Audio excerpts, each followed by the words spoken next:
Saudações, seja bem-vindo a mais uma edição do nosso canal Expansão da Consciência 3.1, o canal que traz para si a verdade que liberta. E hoje falaremos sobre os personagens históricos da Bíblia Sagrada. Não perca, continua aí do outro lado.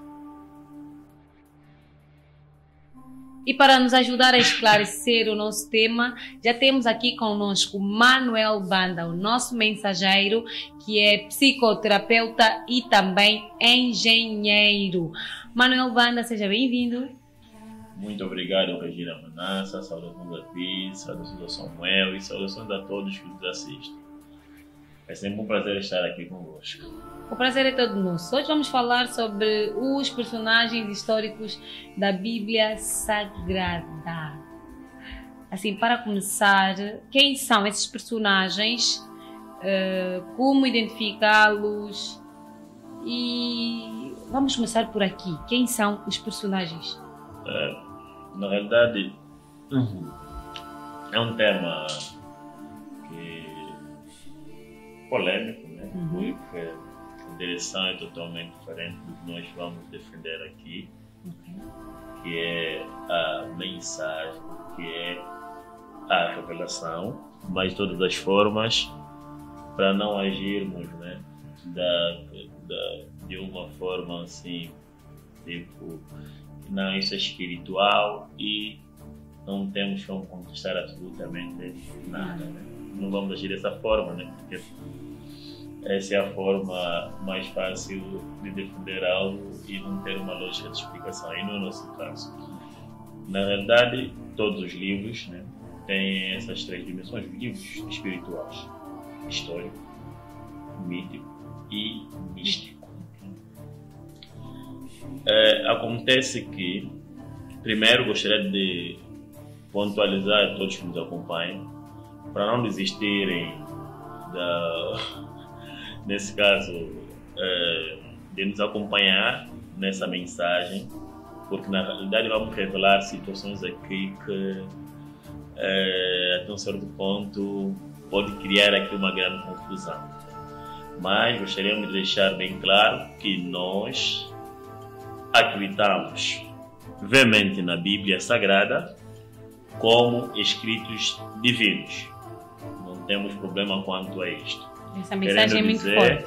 Que o que nós vamos falar aqui, né, para não desencadear a mensagem que eles até não acreditam na Bíblia Sagrada. Nós acreditamos na Bíblia Sagrada, mas acreditamos na Bíblia Sagrada como um livro da alma, isto é, um livro de psicologia, e não como um livro de história. Querendo dizer o seguinte: a parte histórica da Bíblia Sagrada,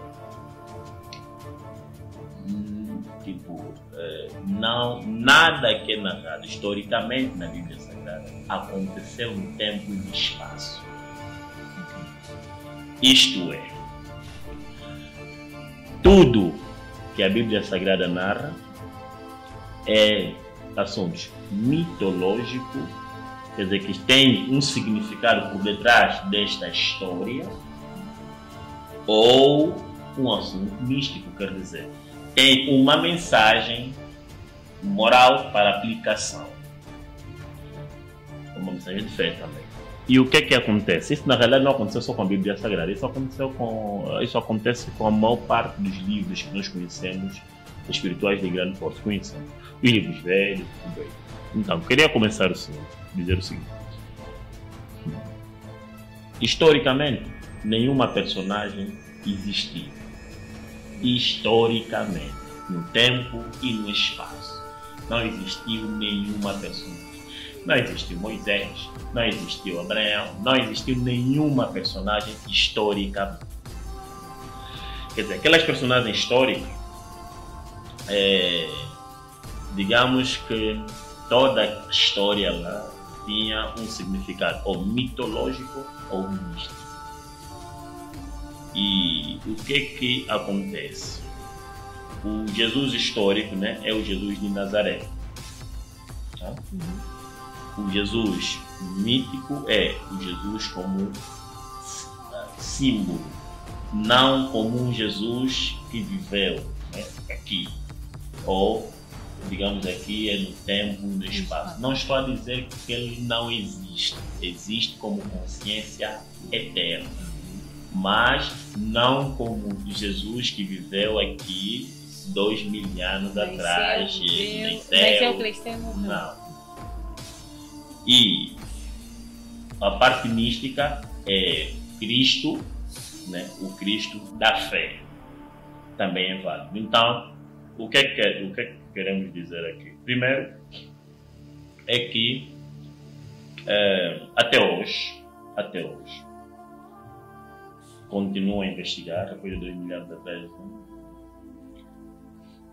Provas palpáveis, né? Provas concretas. Não existe nenhuma prova concreta nem de nenhuma personagem bíblica. De nenhuma personagem bíblica. Mas existe um túmulo que se diz ser o túmulo de Cristo?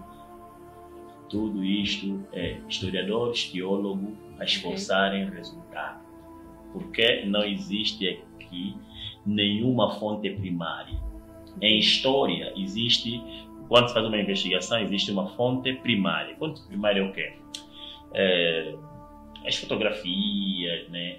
Investimento, aquela toda coisa, que é a fonte primária. E não existe fonte primária. Agora, o que é que acontece? Imagine, as evidências históricas que temos é a própria Bíblia que apresenta. Que é a evidência histórica mais antiga, é a própria Bíblia Sagrada. Querendo dizer, é a história, né, apresentada na própria Bíblia Sagrada. Depois teve outros historiadores no primeiro século, como Flávio e o Tácito, sim, no primeiro século, sim, também escreveram sobre personagens. Mas é o seguinte, como estou a dizer, tudo que se escreveu, né, era numa fonte histórica, né, e o que quer dizer que, primeiro, é que eles quando escreveram já existia nesses papiros antigos que falava dessas personagens. Então, e o que é que realmente acontece? Como foi feito, ou como nós, tipo, vamos falar da Bíblia, porque poderíamos falar de outros livros que também é a mesma coisa na realidade. Como é que foi feito, ou como é que foi encontrado a Bíblia? Nenhum dos discípulos, e hoje a história já confirma que nenhum dos discípulos escreveu a Bíblia. Tá? Hoje, porque noutra hora, isso era uma atribuição, atribuíram, né, algumas personagens. E, só para ter ideia, que isso foi feito de uma forma de tradução oral, querendo dizer, o primeiro livro do Novo Testamento sai depois de 30 anos da morte de Cristo, de Jesus, historicamente. 30 anos depois. 30 anos, ou 3 décadas, ou 4 décadas, assim. E dali, quer dizer que os conhecimentos foram passados de forma oral, quer dizer que nem o que estava próximo, nem o que mais próximo, é aquele no momento que foi escrevendo. Isso é o que a história, né, conta. Mas, na verdade, os papiros foram encontrados de uma forma misteriosa. Porque também não encontraram, mesmo essa pessoa da tradução oral, que escreveu. Também ninguém foi encontrado. E isso não reduz a Bíblia, muito pelo contrário, dá mais ponto do mistério do livro, nesse caso. Apesar que tinha também outras correntes, nesse momento o que nós temos é uma corrente ortodoxa, e tinha outros livros que foram chamados de apócrifos, né? Fora, nesse caso, que é, por exemplo, o Evangelho de Tomé, que estão fora, que foram encontrados em 1950, que daqui a pouco acho que vão ter uma alteração e vão colocar também esses textos. E olha que, sem querer cortar o seu raciocínio, existem duas Bíblias. Para os católicos, as outras Bíblias, ou a Bíblia das outras religiões, né, que contém 66 livros, é tido como uma Bíblia protestante. E a Bíblia católica contém 73 livros, onde, no caso, as Bíblias protestantes constam o livro de Eclesiastes. Para além do livro de Eclesiastes, na Bíblia Católica tem o livro de Eclesiásticos ou Ben-Sirá, sem falar dos outros livros que complementam e acrescentam para o número 73. Então, já só para comprovar a ideia de que o livro do Tomé, que não foi colocado nesse conjunto, são tantos, vários teóricos afirmam que ainda há muitos outros livros por se lançarem na própria Bíblia. Parece que houve seleção, vamos meter esse, vamos meter aquele, vamos meter aquele. Então, só é para reforçar a ideia que passou aqui sobre os livros da Bíblia. Sim. É claro que o nosso objetivo não é contar a história, mas é dizer que, na realidade, a mensagem é interna, né? É isso que nós estamos a fazer aqui, é só para provar, porque acontece, as pessoas, mesmo no meu caso, nunca antes tinham investigado acerca da própria Bíblia, acerca das personagens, qual é a prova. Hoje em dia, né, tem uns investigadores que eles associam um barco que eles encontraram, que provavelmente deve ser um barco que Jesus andou. Você compreende como é que são? Quer dizer, a ideia é esforçar resultado, né? Quer dizer que você vai puxar provavelmente. Depois tem outros historiadores que encontraram uma casa, né? Sem teto, e eles dizem assim que deve ser aquela casa onde colocaram um paralítico. Você compreende, né? São coisas que aquela casa. Mas a ideia é sempre buscar, né? Depois dizem assim, mas vamos ter realmente provas. Na verdade, não terão essa prova concreta porque não existiu nenhuma personagem bíblica no tempo e no espaço. Eles são consciência eterna. Isso não desvaloriza a mensagem, muito pelo contrário, dá ênfase na própria mensagem, sendo uma mensagem misteriosa. É mais ou menos assim. Do mesmo jeito que acontece com a Bíblia, do mesmo jeito que aconteceu com os livros, né, védicos, Krishna, figura como Krishna, também não vai encontrar aqui alguma prova palpável da sua existência. Até uma figura histórica. A Regina pode escrever uma história. Não estou a dizer que no caso da Bíblia, dos livros védicos foram escritos por alguém em particular, né? Eu considero como um livro realmente divino. Mas a Regina pode escrever história, colocar certas personagens e depois de um tempo encontram esse manual. Isso não quer dizer que aquelas personagens que a Regina lá escreveu existiam. Quer dizer, existem, mas existiam na consciência também. E isso, e o que é que acontece, né? Todos os 12 discípulos são atributos da mente. Depois um dia teremos um tema que vai ser o tipo 12 discípulos. Falaremos do significado de cada um e o que é que eles representam. São consciência eterna, tudo é interno. A consciência de Jesus é consciência de Salvador. A consciência de um Buda. Tem alguém que diz, mas fala de Buda por quê? Aqui nós não temos essa situação de como é que é? De fechar as coisas. Porque antes tinha outros livros. Do mesmo jeito falo de Krishna, falo de Lao Tse, falo de outras pessoas. Então, são pessoas que são consideradas, não são figuras humanas que viveram aqui no tempo e no espaço. São consciências eternas. Quando falo de consciência de Salvador, é o que é propriamente, né? Jesus existe espiritualmente. Siddhartha, que é o Buda, existe espiritualmente. Lao Tse existe espiritualmente. Krishna existe espiritualmente. Mas dentro de cada um de nós existe esta consciência. Imagine, quando alguém está doente, e depois, qual é a salvação para quem está doente? O remédio. O remédio não, porque nós sabemos que muitos tomaram remédio e acabaram. Então aquilo não é salvação. Salvação nesse caso seria saúde. Tá? Sim. Ou Salvador, né? Saúde. A saúde, ok. Esta saúde é considerado nesse caso o Salvador. Então é o Jesus da doença. Ok. É mais ou menos assim. A consciência eterna, tá? da doença. Alguém quando está com fome, qual é o salvador? Comida. Comida, sim. O salvador é o Jesus da comida. Agora não era para adorar. Não existe nenhum intermediário, porque existe o Cristo dentro de cada um de nós. Não existe uma personagem intermediária. Tudo que se fala da morte na cruz, tudo tem um significado, mas é um significado simbólico.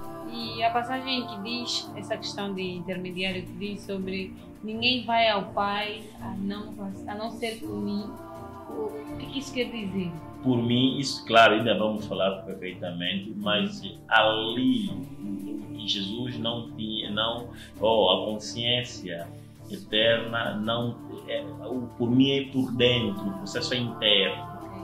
E não falava de uma figura tipo como Jesus. Por isso, várias vezes, quando via na consciência eterna, falava assim, eu sou. Não falou eu, Jesus, sou, mas eu sou, que significa a consciência de ser. Do mesmo jeito, o Moisés, o rei Davi e outros falaram a mesma coisa. Não é pessoal, a espiritualidade nunca foi pessoal. Quando transforma a espiritualidade em pessoal, você perdeu o Cristo dentro de ti. Quando transformares a espiritualidade com um fanatismo exacerbado, você perdeu o Cristo dentro de ti. Na adoração de Siddhartha, que é o Buda, as pessoas perderam o Buda dentro deles. Na adoração de Jesus, perderam o próprio Cristo dentro deles. Não é para adorar, não era para adorar ninguém. E hoje o que acontece, né? As pessoas até já falam assim, né? O nome que tem, o nome significa a ascensão. Acho que temos uma mensagem que fala disso, a ascensão ao nível da coisa. Não é um nome pessoal. Imagine, nome de Jesus, né? Vai curar. Você várias vezes nós aqui já usamos o nome de Jesus e não aconteceu absolutamente nada. E várias vezes usamos o nome de Jesus, aconteceu alguma coisa. Do mesmo jeito que acontece, alguns usam o nome de Kimbango, aconteceu. Outros usam o nome de Toco, outros usam o nome de outras personagens, né? Olha, em Loures é um dos locais onde tem mais, onde decorre, em termos estatísticos, onde tem tido um santuário católico lá, que tem tido, acontece muitos milagres lá. Oram em nome de Maria, vão lá agradecer Maria. Você compreende? Outros santuários, o nome de Buda. Na realidade não é o nome expressivo, é a ascensão, é a crença. Aí o nome significa ascender a consciência daquilo que você necessita. Então é aquilo que faz com que os milagres aconteçam. Não é o nome expressivo. Tá? Querendo dizer, nós estamos aqui a retirar, porque o que acontece aqui na mensagem? Vão falar, tá vendo, os indivíduos são incrédulos. Não, nós estamos a mostrar que a mensagem é interna. E não colocando o pessoal numa posição de distração, de um fanatismo, que depois eles notam que não muda absolutamente nada. É só já uma esperança, né? Depois da morte vai acontecer isso. É mais ou menos assim, o ciclo se repete. A espiritualidade é impessoal. A espiritualidade não é pessoal, é sempre impessoal. Querendo dizer que todos esses ensinamentos, né, tanto da Bíblia, livros velhos, todos tinha personagens lá, né? Mas aquela personagem são consciência eterna. Não eram para ser visto nesse sentido como uma pessoa que viveu, né, no tempo e espaço. E para ser interpretado nesse caso, né? E como é que você interpreta? O princípio era o verbo esteve conosco, depois o verbo se fez carne. Tudo que nós temos é manifestação, é carne, é verbo que se fez carne. Okay. Não é pessoal, mas como a mensagem é oculta, é sabedoria oculta, é necessário que a mensagem venha com, digamos, com muitos selos. E é sempre assim. Porque imagina, até quando se falava assim, do Dr. Lei, só para dar um exemplo, pode notar que havia confusão de pessoas que viam muito isso, mas tinham sempre confusão, não conseguiam compreender. Porque a mensagem nunca foi histórica, a mensagem é mitológica e mística. tem significado, mas não história. Não existiu. O que é que o Moisés representa? Moisés representa uma consciência de liderança, mas é interna. Cada personagem com a sua representação. Sim, interna. Egito tem significado, tudo tem símbolo, tem uma representação simbólica. Os personagens e os locais. Personagem, os locais, idem, não é o próprio local, tudo aí era para mostrar um certo significado. E o que é que acontece? Os historiadores, né, teólogos, esforçar resultado, né, para provar não. A Bíblia não precisa desse que as pessoas lutem para provar alguma coisa. Não precisa disto na realidade. E até fazendo esse esforço é desnecessário. E faz com que as pessoas perdem, nesse caso, o próprio caminho. Porque o que é que acontece? Quando a Regina, né, o pecado é sair, nesse caso, errar o alvo. E as pessoas estão sempre a errar o alvo, concentrando-se no que é externo. A própria mensagem, né, da consciência eterna de Jesus nunca foi externa, sempre foi.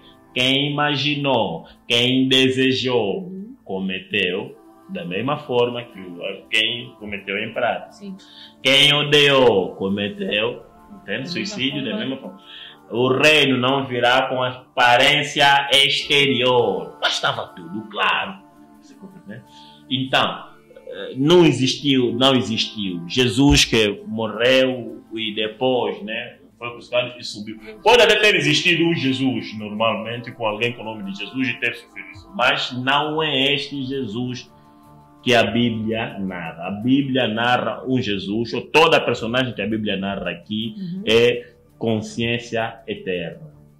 Moisés é a consciência eterna da liderança que trouxe, nesse caso, o caminho, o Antigo Testamento significa o caminho externo. Okay. E por isso é que se diz que a lei trouxe a morte.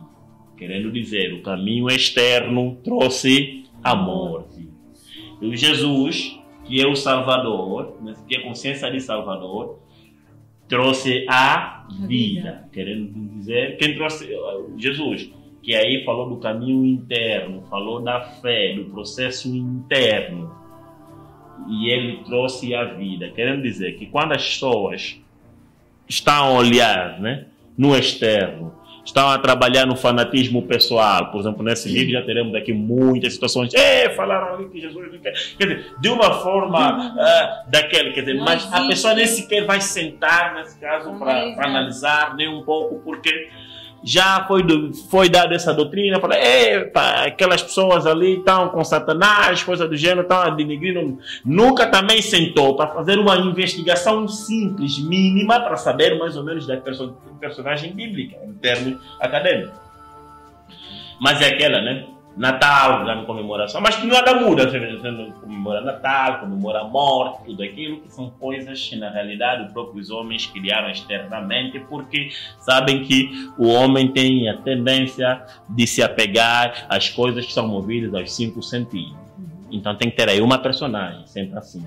E é mais fácil também, é mais fácil interpretar uma Bíblia ou um outro livro espiritual de forma histórica. Você consegue abrir igreja, você consegue falar, porque de forma simbólica não é coisa que você ou qualquer que entende que não preciso, não quer ter tempo, nesse caso, profundo, né, ou ter uma ligação interna para uma confirmação, vai conseguir interpretar. E é muito difícil, imagine, né?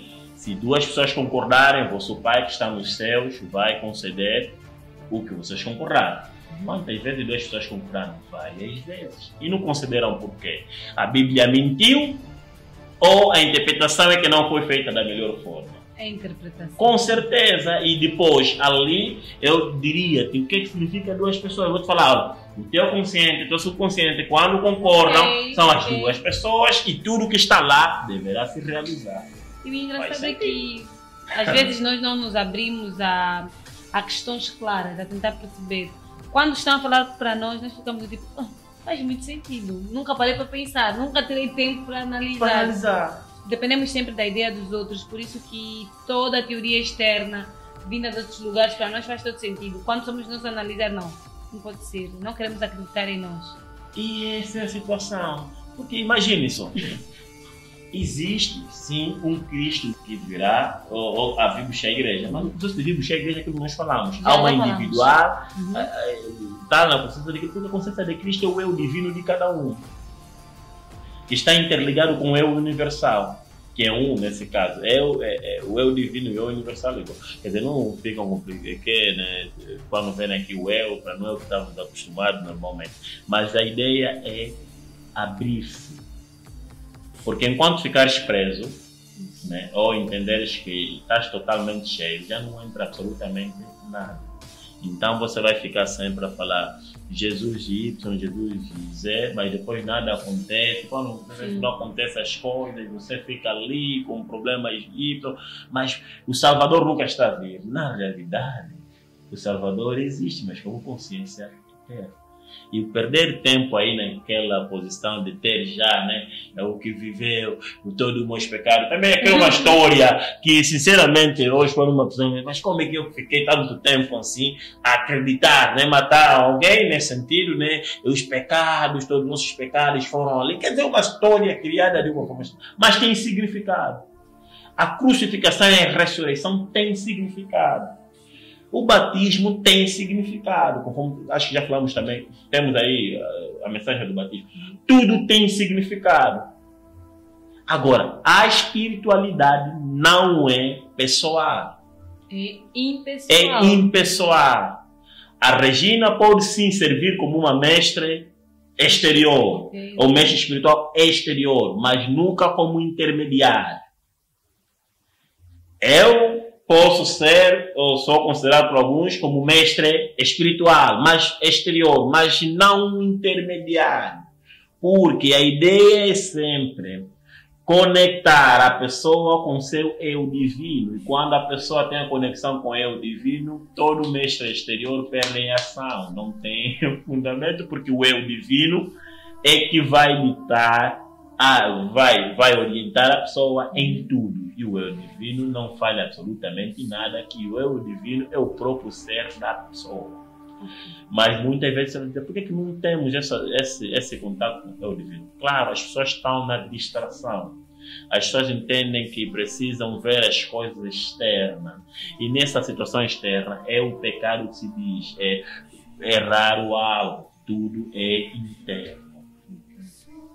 A consciência, e quando compreenderem isso, as coisas mudam. Vocês deram nome a algumas sociedades que estão por aí como sociedades secretas. Já ouviu falar? Mas quem deu esse nome? Anônimas, iluminares, coisa do gênero. Mas deram esse nome por uma questão muito simples. Eu depois também, né? Mesmo tendo a revelação da própria mensagem, queria saber, teve tipo de curiosidade, o que é que eles realmente fazem, o que é que eles estudam, o que é, qual é, e o que é que acontece. Que são considerados sociedades secretas. Não existe nenhum satanás lá como, não existe nada disso. O que acontece é que eles compreenderam a verdade de uma forma, digamos que, pelo menos no sentido de fé, conseguiram compreender da melhor forma possível. E eles fazem isso. Eles sabem que não existe um Deus que está a abençoar um, está a abençoar outro. E eles sabem que Deus reflete o que já está no subconsciente de cada um. É esse o segredo. E o que é que eles fazem? Eles sabem trabalhar para que as coisas entrem no subconsciente. Coisa que você vê que naquela sociedade, a maior parte das pessoas são quem? São prósperas. As pessoas são prósperas, né? Vivem da melhor forma. Você não vai encontrar aquele choro, aquele todo sofrimento exacerbado. Mas quando você não se abre, quem deu a informação que a sociedade secreta, que foi a sociedade de iluminados, é um grupo que falou isto. E você entende que aquele grupo que falou isso, está lá. Você nem 2.000 anos estiveste lá atrás. Não está. Quer dizer, você precisa questionar as situações para você se situar. Senão vai estar aqui a ver até histórias que nem sequer têm assim, né, lógica, e você está entendendo, você acha que não, a Ana também chorou assim, depois viu o filho, toda aquela história só tem sentido simbólico, que é mitológico ou místico para um exemplo de aplicação. Não sentido histórico, porque não decorreu no tempo e no espaço. Essa é a mensagem, que a espiritualidade é impessoal e que todas as personagens bíblicas são consciências eternas dentro de cada um de nós. E a mensagem ficou: precisa se situar para... Não, precisa questionar para se situar. Essa é a frase. E é desta forma que nós encerramos mais uma mensagem, né? Os personagens históricos da Bíblia Sagrada. Acompanhe. E o segredo é acompanhar, só isso. Acompanhar, ler as nossas mensagens lá no Facebook, que a cada dia que passar vai entender melhor todo o mistério em torno desta palavra misteriosa. Pode dar um minuto. E por outra, né? Eu vejo que existem alguns pastores que têm me enviado mensagens e quando me enviam mensagem falam sempre do inferno. Eu não tenho medo do inferno. Então acredito que não tem necessidade de estar enviando mensagem do gênero, porque eu compreendo o que é o inferno. E por outra, porque é sempre assim, que uma mensagem chega, você precisa colocar um medo. Eu não tenho medo absoluto de absolutamente nada. A mensagem veio, a mensagem me libertou, a mensagem tem libertado muita gente. Então eu não vou parar por estas alegações que para mim não fazem nenhum sentido. A mensagem precisa chegar a todos, quer dizer, o maior número possível, para que esse pessoal sinta-se liberto e deixem de ser fanáticos exacerbados, passarem por posições complexas, passarem a acreditar sempre em situações que não fazem sentido, mas é para estar lá preso e até hoje. Recebendo a mensagem, temos a fé e a certeza que a África e outros continentes, todos que receberem a mensagem terão mudanças significativas nas próprias vidas. A mensagem é prática, não é teórica apenas. Firme e forte, seguimos. Muito obrigada. Obrigado.